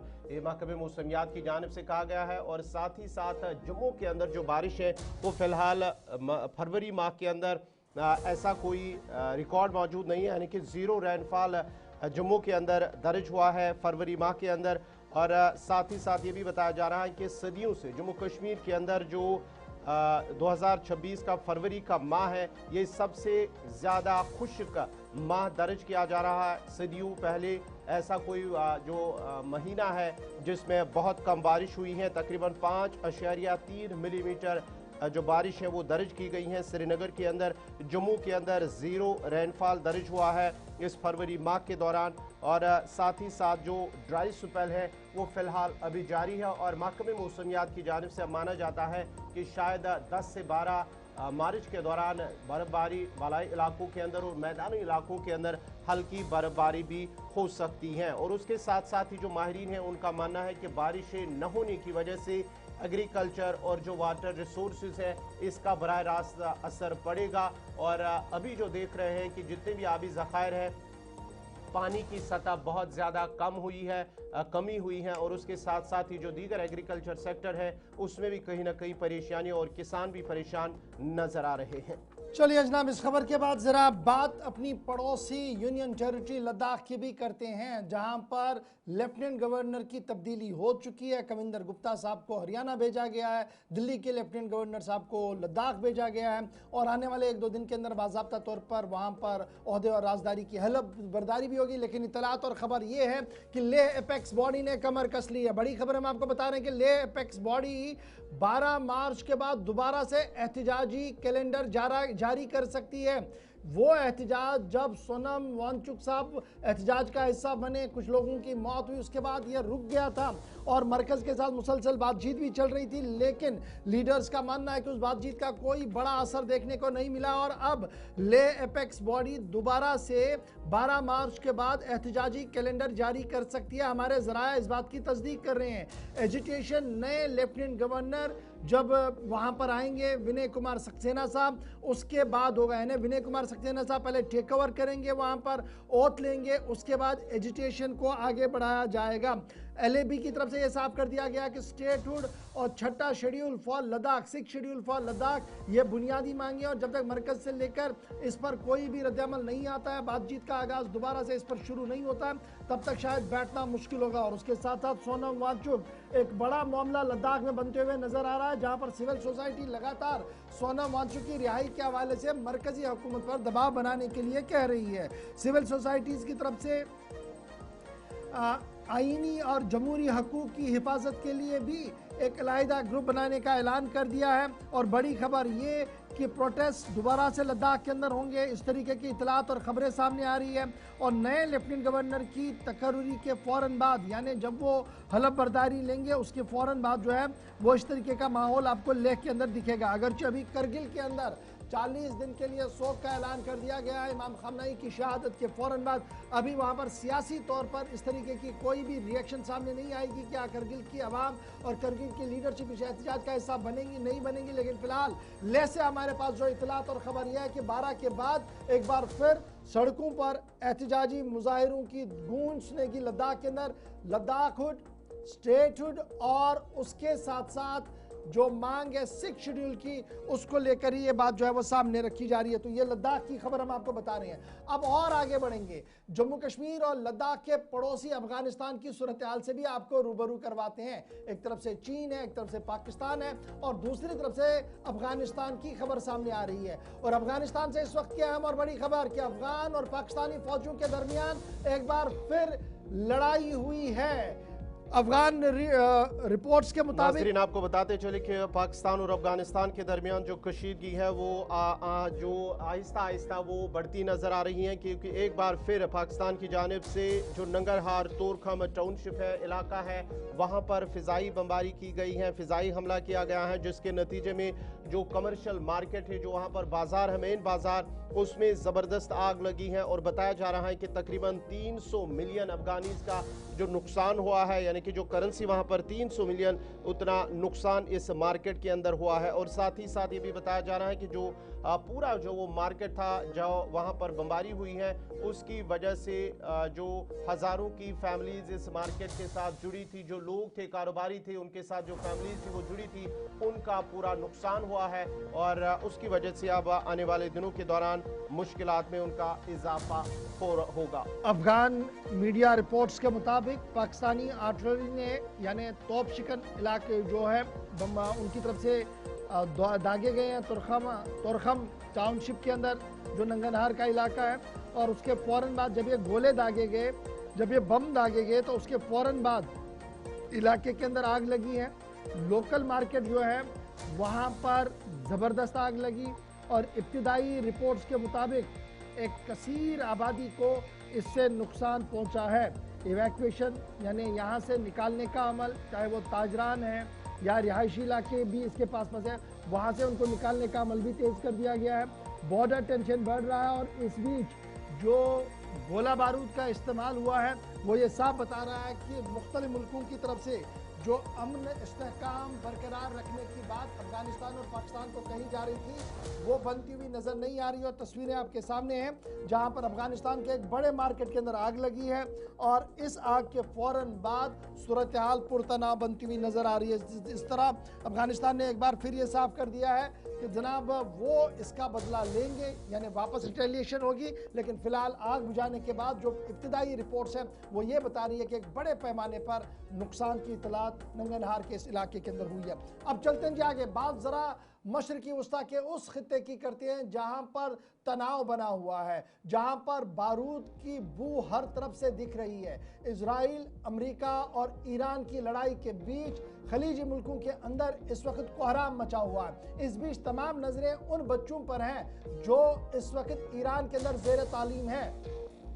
उनकी घर वापसी कैसे हो, उनकी वतन वापसी के हवाले से हर मुमकिन कदम उठाया जाए इस ज़िमन में। जहां वालिदैन श्रीनगर के अंदर एहतजाज करते हुए नजर आए, श्रीनगर के अंदर वो इंतजामिया से गुहार लगाते हुए नजर आए, वहीं पर वज़ीर आला का कंट्रोल रूम श्रीनगर के अंदर बनाना, वजारत दाखिला के अंदर कंट्रोल रूम बनाना। और उस बीच ये तस्वीर सामने आई है जो तलबा ईरान के अंदर है, कुम के अंदर है या कुम के आसपास के इलाकों के अंदर है, वो अब क्या कुछ कह रहे हैं ज़रा इसको भी सुन लीजिएगा। और साथ साथ कंट्रोल रूम जो दिल्ली के अंदर सेट किया गया वजारत खारजा के अंदर, वहां से अब इनको बहिफाजत पहले पड़ोसी रियासत निकाला जाएगा, यानी ईरान से इनको पास की रियासतों में लाया जाएगा, फिर वहां से इनको यह लिफ्ट कराया जाएगा। क्योंकि फिलहाल ईरान के अंदर भारतीय फिजाइया का कोई जहाज जाए इस तरीके के आसार बहुत कम नजर आ रहे हैं, इसलिए लैंड रूट से होते हुए इन्हें बाहर निकालने का प्रोग्राम बनाया जा रहा है। और भारतीय एम्बेसी जो ईरान के अंदर मौजूद है और नई दिल्ली के अंदर जो लोग इस चीज़ को देख रहे हैं, उनका मानना है कि बहुत जल्द बहिफाजत इन तमाम बच्चों को निकाला जाएगा।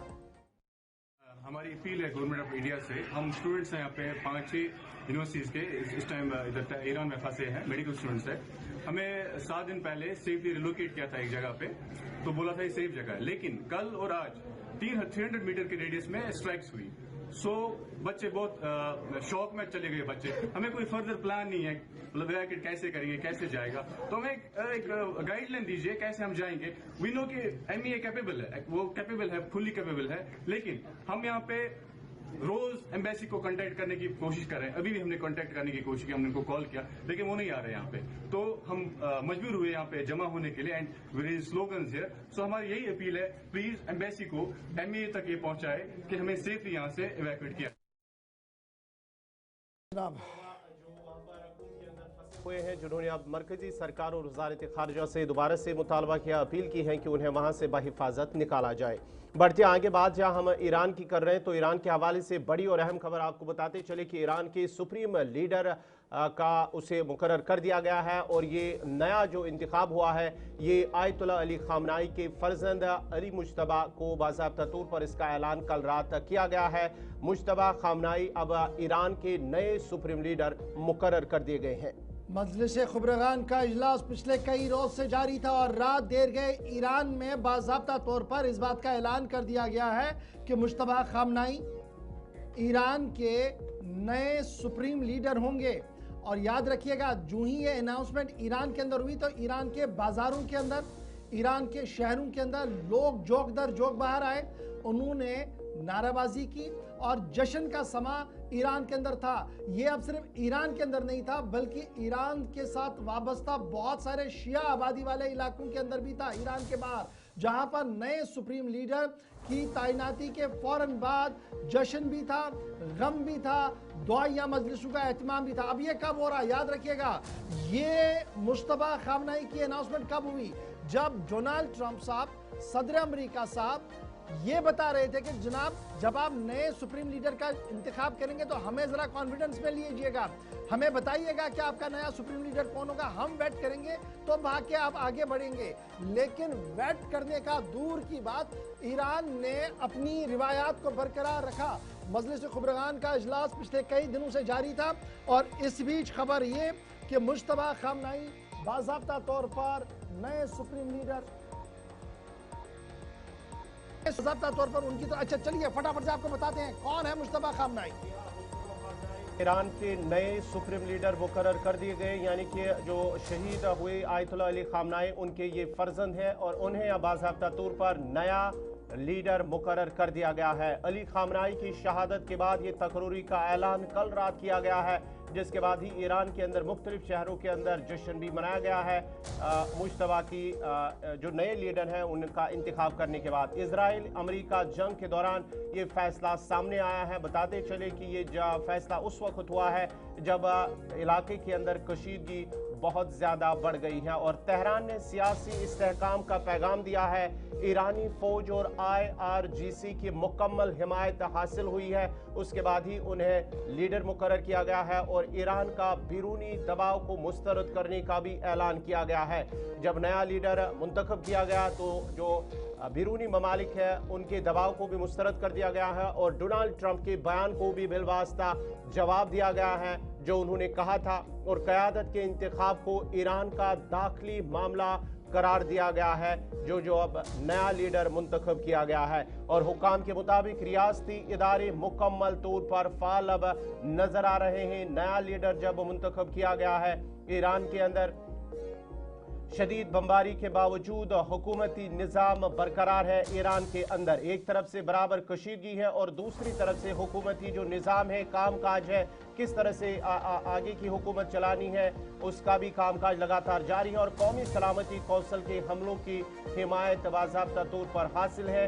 अवामी हल्कों की हिमायत की इत्तलात भी मौसूल हो रहे हैं क्योंकि जिस तरह से मुख्तलिफ शहरों के अंदर इस नए लीडर के मुंतखब होने के बाद जश्न मनाया गया है।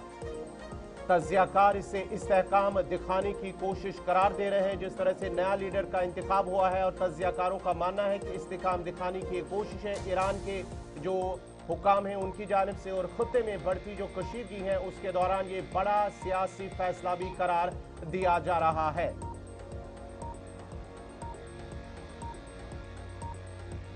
आपको बताते चले कि ईरान ने क़यादत का तसलसल बरकरार रखने का पैगाम दिया है। इस नए लीडर के इंतखाब के साथ ही ईरान की क़यादत की जानिब से ये तसलसल बरकरार रखने का फैसला माना जाता है। साबिक सुप्रीम लीडर आयतुल्लाह अली खामनाई का ये बेटा है मुश्तबा खामनाई। आपको बताते चले ये सुप्रीम लीडर के फर्जंद हैं। माहिरीन की मजलिस ने 8 मार्च यानी कि कल मुश्तबा खामनाई को मुंतखब करार किया है नया सुप्रीम लीडर ईरान का बाज़ाब्ता तौर पर और ईरान की तारीख में ये पहली बार बाप से बेटे को इक़्तिदार मुंतकिल हुआ है। बड़ी और अहम खबर आपको बताते चले, यानी कि जब बाप था उसके बाद ही जब उनकी शहादत हुई उसके बाद बेटे को मुंतखब किया गया है और मुश्तबा खामनाई को सख्त शकलगी धड़े का सरबराह के तौर पर देखा जा रहा है और बरसों तक सुप्रीम लीडर ऑफिस में काम कर चुके हैं और एक अहम तरीन ओहदे पर इन्होंने ग्राउंड पर भी काम किया, वॉलंटियर के तौर पर, एज अ गार्ड कमांडर के तौर पर भी, और ईरानी सियासत में सुपर पावर के तौर पर जाने जाते हैं मुश्तबा खामनाई। और इस तरीके से जनाब मुश्तबा खामनाई का अनाउंसमेंट तो हो गई है और 2009 के जब आप देखेंगे जो वहाँ पर भी इस तरीके की ग्रीन मूवमेंट क्रैकडाउन में उन्होंने किरदार के इल्ज़ामात उस पर आए। 2009 के दौरान जो ग्रीन मूवमेंट क्रैकडाउन में उनके किरदार पर इल्ज़ामात भी आयद किए गए हैं और जो वहाँ के फोर्सेस हैं उनके जरिए एहतजाज दबाने का भी इल्ज़ाम आयद किया गया है उन पर। अच्छा जरा वो अब ये तो थी कुछ बातें, बड़ी बड़ी बातें मुश्तबा के बारे में, पासदारान इनकलाब और IRGC के गहरे ताल्लुकात इनके साथ है, वो बात सही है क्योंकि अच्छा ये तस्वीरें बड़ी इंपॉर्टेंट है। बमबारी हो रही थी, तेहरान ने जब सुना कि जनाब ऐसे मुश्तबा खामनाई का ऐलान किया तो बमबारी हो गई थी, बहुत सारे इलाकों के अंदर बम्बार्डमेंट किया गया, लेकिन लोग बाहर आए, न सिर्फ तेहरान में बाहर आए बल्कि तेहरान से बाहर भी बाहर आए, मुख्तलिफ इलाकों के अंदर लोग बाहर आए और उन्होंने मुश्तबा खामनाई की क़यादत को कबूल किया। उसी तरीके से नारे दिए जिस तरीके से अली खामनाई के हक में नारे दिए जाते थे। और अब मुश्तबा खामनाई के ऊपर बड़ी जिम्मेदारी है। मुश्तबा खामनाई बाप शहीद, माँ शहीद, बहन शहीद, घर के बहुत सारे अफराद शहीद, लेकिन जरा अनाउंसमेंट सुन लीजिएगा। जब मुश्तबा खामनाई की अनाउंसमेंट हुई, जश्न किस तरीके का था, माहौल किस तरीके का था, और उसके बाद सीधे अपने मेहमान आगा अब्बास रजवी साहब के पास चलेंगे।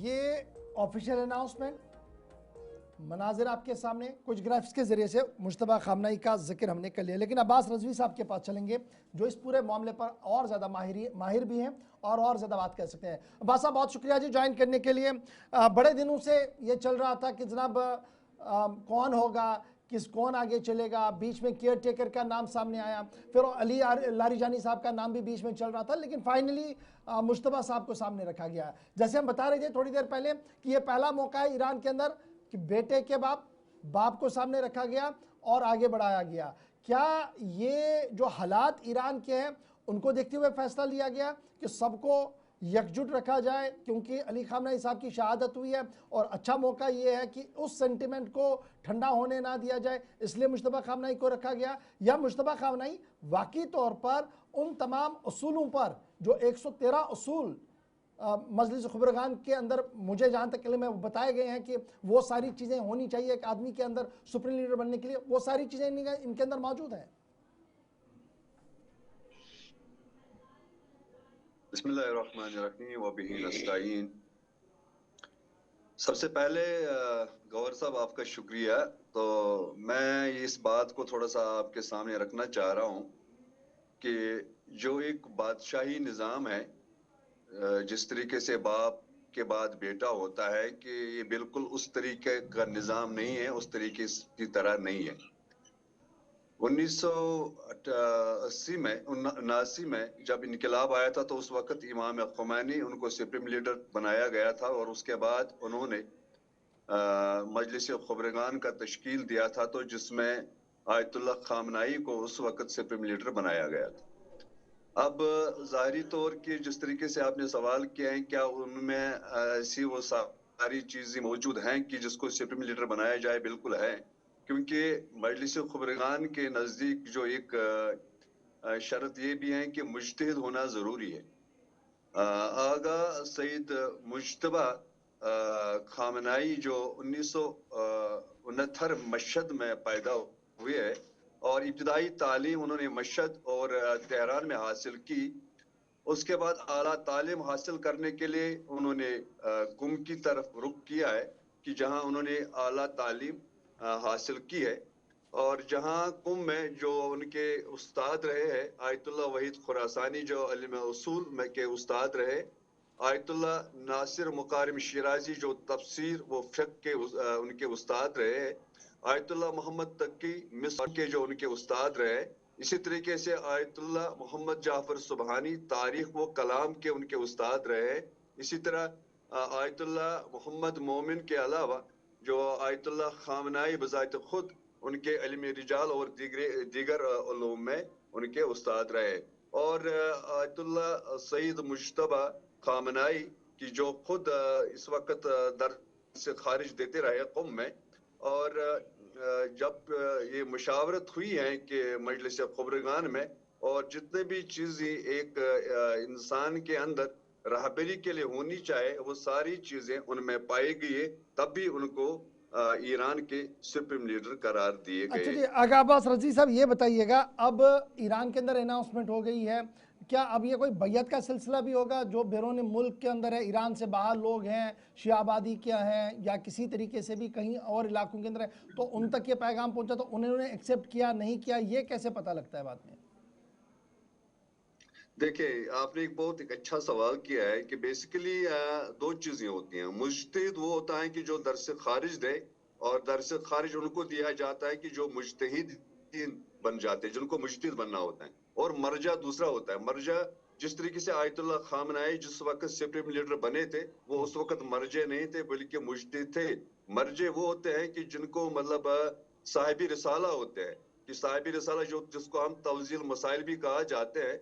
और तकरीबन 13 साल के बाद आयतुल्लाह खामनाई जो साहिबी रिसाला बने थे, और तब दुनिया के जो लोग हैं और हमें तकलीद करनी होती है तब उनसे रुजू किया है। और अभी आयतुल्लाह सईद मुज्तबा जो जिनकी डेट ऑफ बर्थ 1969 है, तो अभी मतलब बहुत कम उनकी उम्र है, तो इंशाल्लाह तकरीबन ये भी 5-10 साल तक या कुछ उससे भी कम अरसे में ये साहिबी रिसाला बनेंगे। तो तब पूरी दुनिया उसी तरीके से जिस तरीके से आयतुल्लाह खामनाई की इताअत करते रहे और उनकी तकलीद करते रहे, उसी तरीके से उनकी भी तकलीद की जाए। और दूसरी जो मतलब अंदाज से मैं ये भी कहूँ कि इस वक्त भी आयतुल्लाह खामनाई के जो फर्जंद हैं और पूरी दुनिया के जितने भी मुसलमान हैं, वो उसी तरीके से इज्जत करते रहेंगे आयतुल्लाह सईद मुज्तबा की, कि जिस तरीके से आयतुल्लाह खामनाई की वो इताअत और उनकी इज्जत करते रहे। यानी मजहबी तौर पर अभी वो मजहबी पेशवा सुप्रीम लीडर नहीं है, ये ईरान के सुप्रीम लीडर मान सकते हैं इनको पॉलिटिकल एफर्ट्स में?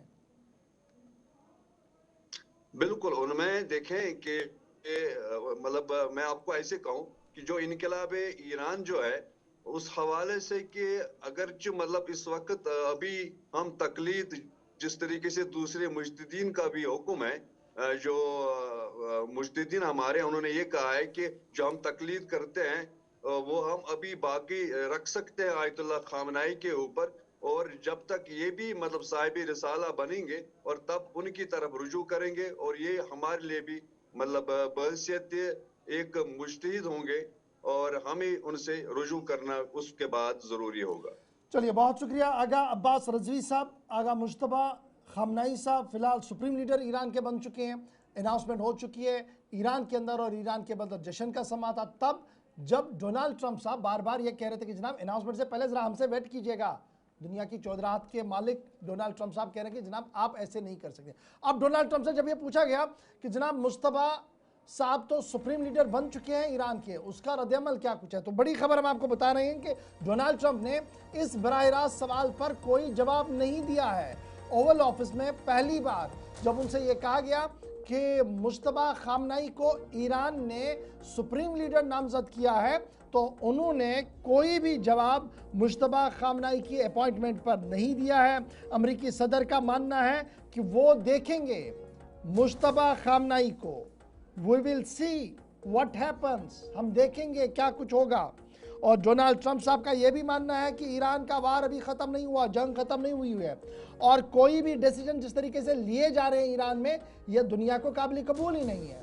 एक बड़ा सवाल यहाँ पैदा होता है कि मजहबी मामलात में, मुल्की मामलात में, जमहूरी मामलात में अगर एक आदमी को किसी रियासत का सरबराह कोई बना दे दिया तो दूसरे मुल्क को तो एतराज़ होना नहीं चाहिए। और अमेरिका जो खुद एक डेमोक्रेटिक होने का दावा करता है, डेमोक्रेटिक इंस्टीट्यूशंस को आगे बढ़ा रहा है, यहाँ पर 3 दिन से इजलास चल रहा है, 3-4 दिनों से मीटिंग चल रही है और लोग न सिर्फ ईरान के अंदर, ईरान के बाहर भी सड़कों पर आए जब मुश्तबा का नाम आया। तो कहीं ना कहीं लोगों को एंडोर्स तो है ही इसका, लेकिन उसके बावजूद भी डोनाल्ड ट्रंप साहब का ये मानना है कि ज़्यादा देर तक मुश्तबा खामनाई नहीं बच पाएंगे। यानी अब मुश्तबा खामनाई भी अपने वालिद की तरह लिस्ट पर आ चुके हैं और इस लिस्ट का इशारा कल डोनाल्ड ट्रंप साहब दे चुके हैं। इसके बाद चलते हैं जी आगे, बात जरा फटाफट से आपको अमेरिका की हो रही है, तो अमेरिका के उस इदारे की भी यहाँ बात बताते चले जहां पर अमवात की गिनती हो रही है। ईरान के साथ जंग चल रही है और मरने वालों की तादाद में अगरचे गैर सरकारी तौर पर बहुत ज़्यादा इजाफे की खबरें आ रही हैं, बहुत सारे लोगों को यरगमाल बनाने की खबरें आ रही हैं, ताहम पेंटागन ने ऑफिशियली डाटा जारी कर दिया है और 7वें फौजी के मारे जाने की तस्दीक की है। जी हाँ नाजरीन, इससे पहले 6 जो फौजी हैं जिनकी मौत हुई है इस ईरान के अंदर मुख्तलिफ इलाकों के अंदर जब ईरान की जानिब से जो हमले किए गए थे उसमें 6 फौजियों की हलाकत जिनकी लाशें अमेरिका पहुंचाई गई, लेकिन अब पेंटागन की जानिब से 7वें फौजी की भी अब तस्दीक कर दी गई, यानी कि 7वां फौजी भी जांबाक हुआ है। वेस्ट एशिया वार के अंदर जिस तरह से मशरिक़ वस्ता के अंदर जंग जारी है वो ज़ख्मी हुआ था ईरानियन अटैक की वजह से सऊदी अरबिया के अंदर, और अब पेंटागन की जानिब से कहा गया है कि जो डेथ टोल है 28 फरवरी से वो 7 हो गई, यानी कि 7 फौजियों की अब तक जान चली गई हैं। ये अमेरिका की जानिब से इसकी तस्दीक बाज़ाब्ता तौर पर की गई है। जो 6 फौजी इससे पहले जो मारे गए थे ड्रोन अटैक की वजह से कुवैत के अंदर, उनकी लाशें अमेरिका पहुंचाई गई हैं, लेकिन अब जो ज़ख्मी फौजी एहलकार इस सऊदी अरब के अंदर हुआ था ज़ख्मी ड्रोन अटैक ईरान की जानिब से, वो ज़ख्मों की ताब न लाते हुए दम तोड़ बैठा और अब मरने वालों की तादाद 7 फौजी की हो चुकी है। इसका बाज़ाब्ता तौर पर अमेरिका ने तस्दीक कर दी गई है और साथ ही साथ कुछ ज़ख्मियों की भी इत्तलात मौसूल हो रही हैं, लेकिन अमेरिका की जानिब से अभी तक उस पर कोई तफसीलात सामने नहीं लाई गई है। चलिए जनाब, आज एक और खबर की ओर चलते हैं, चूंकि आज 10वां दिन है और अमरीकी अफवाज की तरफ से एदाद-ओ-शुमार भी जारी कर दिए गए हैं कि ईरान के किन किन इलाकों के अंदर हमले किए गए हैं और किस तरीके के हमले किए गए हैं। और डिटेल ब्रीफिंग के अंदर इस बात की वजाहत कर दी गई है कि ईरान को बड़े पैमाने पर नुकसान हुआ है, इंफ्रास्ट्रक्चर नुकसान ईरान को हुआ है, बैलिस्टिक मिसाइलों से लेकर दीगर मिसाइलों की जो तजुर्बागाहें हैं उन्हें तबाह करने का दावा जो है वो यूएस फोर्सेस की तरफ से किया गया है। तकरीबन 2000 मकामात ईरान के ऐसे हैं जिन्हें निशाना बनाया गया है। सेंटकॉम की तरफ से बाज़ाब्ता तौर पर इस बात का ऐलान कर दिया गया है। ताहम ईरान का क्लेम अपनी जगह है कि उन्होंने 27 यूएस बेसिस को मिडिल ईस्ट के अंदर निशाने पर लिया है। ईरान की तरफ से 500 मिसाइल, 2000 के करीब ड्रोन सिर्फ गुज़श्ता 4 दिनों के दौरान इस्तेमाल किए गए हैं। स्ट्राइक्स अक्रॉस द रीजन इस वक्त चल रहे हैं। सिर्फ ईरान पर हमला नहीं हो रहा है, Saudi Arab, UAE, Qatar, Bahrain, Jordan, Yemen, आसपास के इलाकों के अंदर आप देखेंगे कि किस तरीके की फिजा जो है वो बनी हुई है और ड्रोन के जरिए से कई रनवेज को तबाह करने का दावा भी पेश किया गया। और एक बड़ा दावा जो ईरान की तरफ से किया गया वो साइप्रस का इलाका, जहां पर यूके मिलिट्री बेस को नुकसान पहुंचा और रनवे मुकम्मल तौर पर तबाह हुआ है। और इस तरीके से यूनाइटेड स्टेट्स सेंट्रल कमांड जो है उन्होंने इस बात का ऐलान किया कि 2000 टारगेट्स निशाने पर लिए गए। रेवोल्यूशनरी गार्ड्स का मानना है कि 27 एयरबेसों को निशाना बनाया गया। रेवोल्यूशनरी गार्ड्स का मानना है कि तेल अवीव हर रात दहलती है और हर रात जो दहशत वहां पर है वो इजरायलियों से जाकर पूछे। ये जनाब ईरानियन गार्ड्स का मानना है। Bahrain, Iraq, Jordan, Kuwait, Oman, Qatar, Saudi Arab, United Arab इमारात के अंदर बारूद, धुआं और धमाकों से सूरत हाल हर गुजरते दिन के साथ तब्दील हो रही है। इस जंग के बीच जरा बात करते हैं चीन की भी, क्योंकि चाइना की तमाम नजरें इस वक्त ईरान पर है और ईरान चाइना दोस्ताना ताल्लुकात अपनी जगह और मदद अपनी जगह, लेकिन इस बीच एक सफारती बयान भी जारी कर दिया गया है और चीन के वजारत खारजा का बड़ा बयान। जी नाजरीन, आपको बताते चले कि चीन के वज़ीर ख़ारजा वांग ई की जानिब से बयान दिया गया है जहां उन्होंने इन हालात पर तशवीश का इजहार किया और आलमी बरादरी से इस हवाले से मुतालबा भी किया है कि इसमें मुज़ाकरात करे, जंगबंदी करे, फौरी तौर पर मुदाखलत करे, ताकि जो मज़ीद कशीदगी है दीगर ममालिक के अंदर वो न फैल जाए और उसके साथ साथ ही मज़ीद कोई जानी नुकसान ना हो। ये चीन के वज़ीर ख़ारजा वैंग ई की जानिब से इस हवाले से बयान दिया गया है और ये बयान उस वक्त सामने आया है जब मशरिक़ वुस्ता के अंदर कशीदगी बढ़ती नजर आ रही है। उनकी जानिब से क्या कुछ कहा गया है वो भी सुनते हैं, उसके बाद आगे बढ़ते हैं। Another ancient Chinese adage reads, "When benevolence and justice are not practiced, the position of strength shifts." Major countries should act in a spirit of justice and righteousness and contribute more positive energy to peace and development of the Middle East. As a sincere friend and strategic partner, China stands ready to work with Middle Eastern countries to implement the Global Security Initiative and restore order to the Middle East, restore tranquility to the people, and restore peace to the world. चलिए नाज़रीन, ये थी चीन के वज़ीर ख़ारजा के हवाले से। बढ़ती आगे बात ज़रा अब बहरीन की भी करते हैं, क्योंकि बहरीन के अंदर भी एक हमला हुआ है जिसके नतीजे में माना जाता है कि 32 अफराद ज़ख्मी हुए हैं। बहरीन के अंदर एक ड्रोन हमला हुआ है जिसके नतीजे में 32 अफराद ज़ख्मी हुए हैं और उनमें से कुछ ज़ख्मियों की हालत तशवीशनाक भी बताई जा रही है।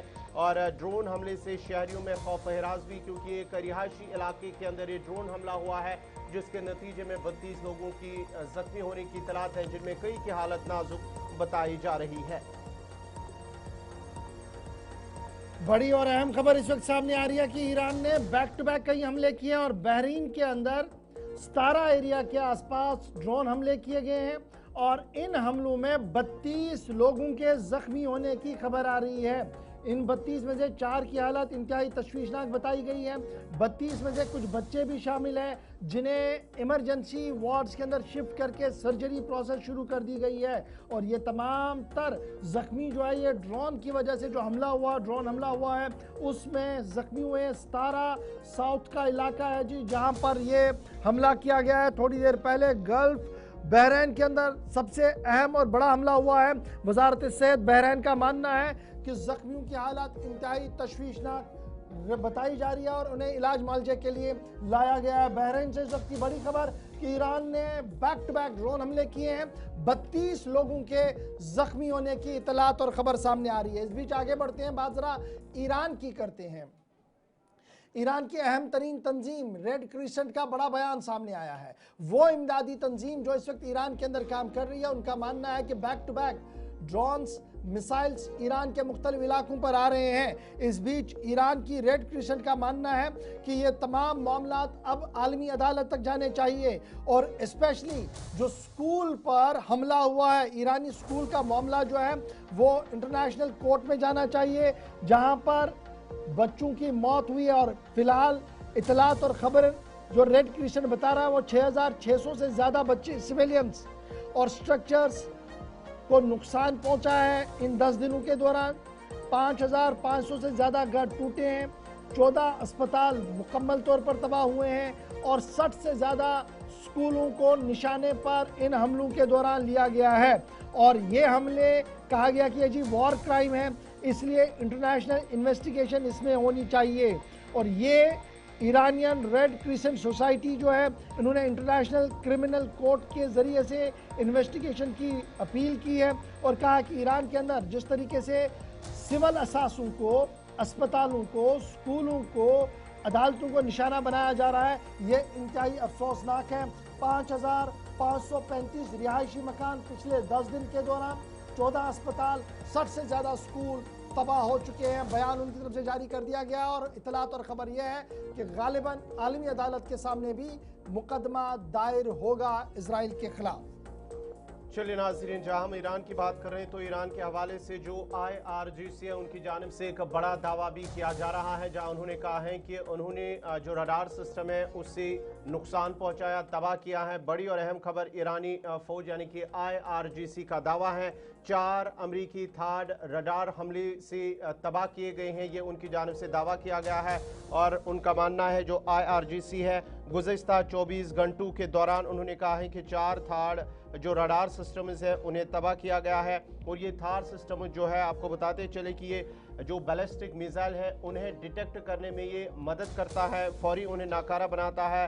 और जो IRGC है उन्होंने अब दावा किया है कि उन्होंने उनको तबाह किया है, जो कि अमेरिका के ये थर्ड सिस्टम है, डिफेंस सिस्टम, उसे तबाह करने का। लेकिन अमेरिका की जानिब से अभी तक इस खबर की तस्दीक या तरदीद नहीं हुई है, लेकिन IRGC ने इसका दावा किया है कि 4 थर्ड रडार सिस्टम उसको गुज़िश्ता 24 घंटों के दौरान तबाह कर दिया गया।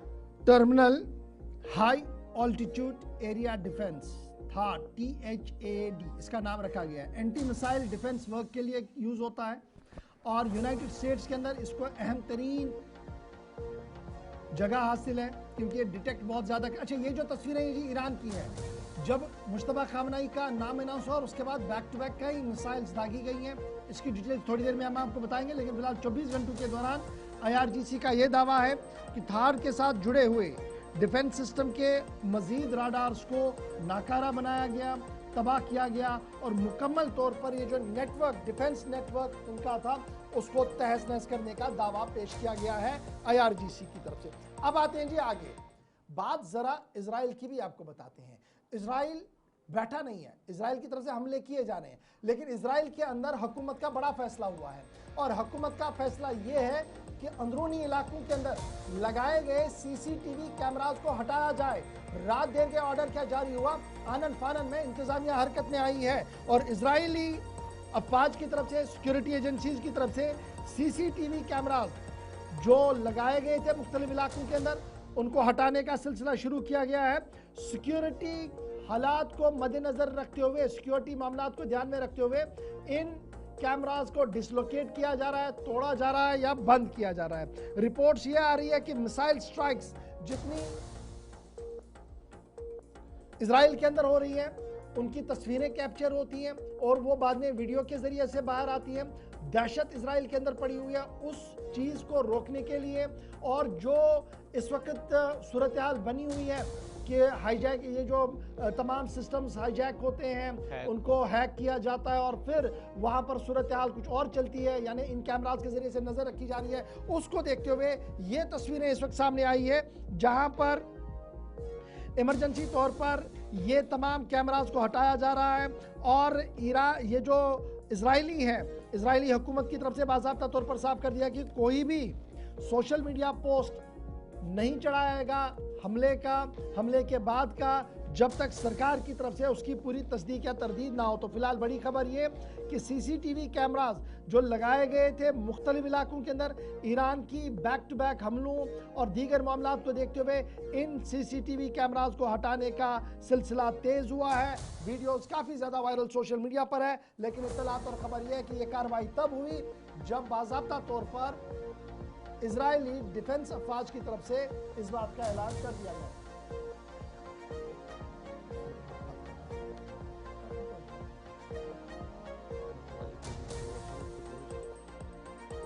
अब आगे बढ़ते हैं, जरा आपको एक और अहम और बड़ी खबर से रूबरू करवाते हैं और आपको बताते हैं कि फतवों का सिलसिला भी जारी है। ईरान के मजहबी पेशवाओं की तरफ से ईरान पर हुए हमले को जहां मजम्मत करार दी गई, वहीं पर इराकी सुन्नी मुफ्ती आजम का फतवा भी सामने आया है। इराकी मुफ्ती आजम का बड़ा फतवा सामने आया है और इराकी मुफ्ती आजम ने ईरान के हक में खड़ा होने की बात कही है। इराक के सुन्नी ग्रैंड मुफ्ती की तरफ से यह साफ कर दिया गया कि ईरान पर जिस तरीके से जारहाना हमला हुआ है और अली खामनाई की शहादत हुई है, अस्पतालों और स्कूलों को निशाना बनाया गया है, इस पर लाजमी तमाम मुसलमानों को है कि वो ईरान के साथ खड़े होकर सहूनी ताकतों के खिलाफ लड़े। मेहदी अल सुमदी की तरफ से फतवा जारी कर दिया गया है और फतवा तब जारी कर दिया गया है दारुल इफ्ता इराक की तरफ से जब सूरत हाल तशवीश ज़दा बनी हुई है, जंग ज़दा बनी हुई है और उस बीच दारुल इफ्ता की तरफ से बाज़ाब्ता तौर पर अमरीकी मददगारों और हिमायत वाले लोगों के खिलाफ सफारा होकर जो जहाद की कॉल, आप ऐसे अल्फाजों में सुन लीजिए, जहाद की कॉल सुन्नी आलमी दीन की तरफ से दी गई है इराक के अंदर।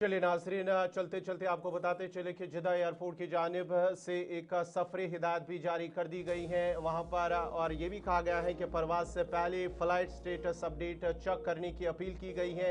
जो भी जिद्दा एयरपोर्ट पर जो भी शहरी होगा, जिसे कहीं भी जाना होगा, किसी भी कंट्री जाना होगा, उस सिलसिले में अब जिद्दा एयरपोर्ट की जानिब से सफरी हिदायत जारी कर दी गई है।